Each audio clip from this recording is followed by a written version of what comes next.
పరిశుద్ధ గ్రంథంలో బైబిల్లో ఉన్న మాటలు మొత్తాన్ని నెరవేర్చిన శిష్యులు, దేవుడు చెప్పిన మాటలు మొత్తాన్ని నెరవేర్చిన బిడ్డలు 12 మంది శిష్యులే నిజమైన సేవకులు.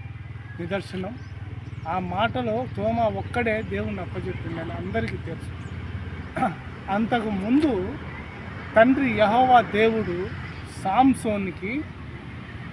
సాంసోన్ని న్యాయాధిపతుల్లో ఉంటుంది. సాంసోను నాజూర్ చేయన వ్యక్తి ఎవరంటే ఒక సాంసోన్ అంత వీరుడు కానీ, సాంసోన్ అంత బలశాలి కానీ ఏ మనుషుడు లేడు, ఇక రాడు. దేవుడు యెహోవా దేవుడు అట్లా నిర్మించాడు. కానీ మత్యం కానీ ద్రాక్ష రసం కానీ మంగళ కత్తి కానీ ఏవి చేయకూడదు అని తల్లిదండ్రులకు దేవదూత చెప్తుంది. చెప్పంగానే ఆ మాటలు మొత్తం ఆలకించి